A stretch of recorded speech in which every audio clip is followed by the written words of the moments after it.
अस्सलाम वालेकुम जी, बरसम डायरीज़ में आपको वेलकम करती हूँ। मैं आपको दिखाने जा रही हूँ 14 अगस्त के लिए वो सूट जो मैं आज बाज़ार जाकर लेकर आई हूँ। और चाहती तो मैं ये थी कि मैं और मेरी बेटी एक जैसे ड्रेस लें, लेकिन मेरे हस्बैंड ने मेरी बेटी के लिए ये दिल वाला सूट पसंद कर लिया, तो कटवा भी चुके थे। तो अब मैंने सोचा कि मैं अब ये दिल वाले सूट पहन के तो नहीं घर से बाहर जा सकती, बुरा लगेगा। तो जी ये मैंने अपनी बेटी के लिए फिर लिया दिल वाला ट्राउज़र और फ़्रॉक बनवानी है मैंने इसकी। और इंशाल्लाह जब लैस लूँगी तो वो भी आपको साथ ज़रूर शेयर करूँगी। और मैंने अपनी खाला से ही जो है ना वो कहा है कि वो सी दें, तो उन्होंने कहा कि ज़रूर मैं सी दूँगी। तो सिलाई तो खैर मुझे भी आती है, लेकिन मेरे हस्बैंड को मेरी सिलाई अभी इतनी कोई ख़ास पसंद नहीं है, क्योंकि वो कहते हैं कि अभी आप कच्ची हो।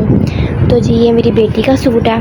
अब मैं आपको अपना सूट दिखाती हूँ। मेरे सूट पे जी ये फूल बने हुए हैं, ये दो अलग-अलग थानों से उतरवाए थे।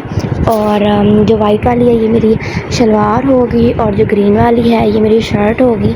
मैंने सोचा है कि मैं हाफ़ स्लीव्स या बनवाऊँ, क्योंकि गर्मी बहुत ज़्यादा है। लॉन का ये प्रिंट है और मुझे पसंद आया था। अभी मैंने इनको श्रिंक करना है, श्रिंक मैंने अभी इन्हें नहीं किया हुआ, तो नरम कपड़ा है। तो मैंने जो पिछले भी नए सूट सिलवाए ना, मैं वो पहन नहीं थी रही। मैंने कोई मौका आएगा फिर मैं पहनूँगी। फिर मैंने सोचा क्या कब मौके नहीं आना तो कब मैंने पहनना है तो पहनूँ। तो 2-3 दिन हो गए मैंने रोज़ नया सूट पहन के जो ना तैयार श्यार होके मैं बैठ जाती हूँ। कई दिनों से हफ्ते से व्लॉग नहीं था आया, तो कुछ था ही नहीं पोस्ट करने के लिए। पिछले दिनों तबीयत बहुत नासाज थी, दिल ही नहीं था करता कुछ पोस्ट करने का। तो जी ये सूट है। अब जी मैं आपको दिखाती हूँ। मेरी बेटी ने माशाल्लाह जी अब खड़ी हो जाती है। चलना तो अभी खैर शुरू नहीं किया, लेकिन यह है कि अब ना एक 10-15 सेकंड के लिए ना अपने भार पे ख़ुद खड़ी हो जाती है माशाल्लाह से।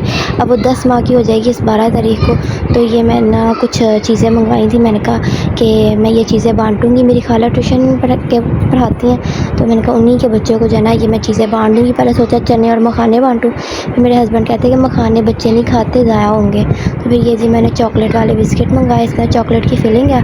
ये तकरीबन 24 बिस्किट्स हैं इसके अंदर। ये मेरी बेटी ने हमला कर दिया इसके अंदर। ये जी मैंने बिस्किट्स मंगवाए थे, और साथ जी इसको मैं बंद कर देती हूँ। साथ जी मैंने निम्को भी मंगवाई थी। निम्को के पैकेट भी मैंने यहाँ पे 24 ही मंगवाए हैं। 10-10 वाले ये बिस्किट थे, 10-10 वाली निम्को थी। सलवा बहुत ही मज़ेदार होती है, तो ये अच्छी क्वालिटी की जो है ना वो मैंने मंगवाई थी। और ये 24 निम्को के पैकेट हैं और 24 बिस्किट के पैकेट हैं। तो मैंने कहा कि मैं ना कल ट्यूशन वाले बच्चे आएंगे ना, फिर उनमें डिस्ट्रीब्यूट करूँगी, उनमें भी बता के कि ये मेरी बेटी के खड़े होने की खुशी में है। तो आप मेरी बेटी को अपने दुआ में याद रखा करें। यहाँ पे जी मैंने टोकरी बना ली थी और सारे पैकेट्स अलहदा कर दिए थे निम्को के।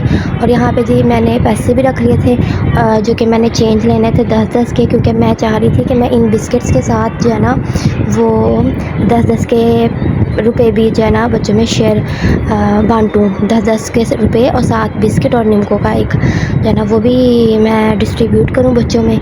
तो ये था कि जो बच्चे एब्सेंट थे उनके भी मैंने उनके बहन भाइयों में दे दिए थे। तो यहाँ पे जी जानवर हैं। ये जो 2 बकरियाँ काली जा रही हैं ना, ये जी इंशाल्लाह सेल करने जा रहे हैं हम, क्योंकि शौक़ जो है ना बस क्या ही बताएं अब आपको। मैं अकी हुई थी तो इसलिए। यहाँ पे जी कुछ नई फैमिली मेम्बर्स का जो है ना एंट्री हुई है। ये जी ये 4 नए हैं जो नए आए हैं। यहाँ पे जी चंपा की माँ को अंदर रखा हुआ है। ये जी चंपा की माँ, और जो देख के जो है ना फ़ौरन से मेरे पास आ जाएगी। और जी यहाँ पे जी एक बकरी तो सेल हो गई थी हमारी, जो राजू की माँ थी, तो वो उधर ही छोड़ रहा है। तो जी ये जो वाइट कलर के ना ये 4 नए बकरे हैं, जो कि कुछ दिनों के यहाँ पे मेहमान हैं। तो यहाँ पर जी मेरे हस्बैंड ने ना चारपाई पे घास डाल के दे रहे हैं। तो हमारे साथ ये कुछ हैपनिंग भी हो गई। ट्रैजिक स्टोरी है, जो काली वाली बकरी है ना, इसने अपना बच्चा जो है ना वो दूसरी दफ़ा ज़ाया कर दिया। पहली दफ़ा ये प्रेग्नेंट हुई थी, 2 महीने बाद इसने ख़त्म कर दिया। अब जी हमें था कि इस महीने इसकी डिलीवरी हो जाएगी, तो अब पता चला जी उसने अपना बच्चा ज़ाया कर दिया। तो जी बहुत अफसोस हुआ हमें। तो ये कि हर चीज़ में अल्लाह ताला की मसलहत होती है। आप दुआ में हमें याद रखा करें। मेरे चैनल को लाइक, सब्सक्राइब, शेयर करना ना भूलिएगा। अल्लाह हाफ़िज़।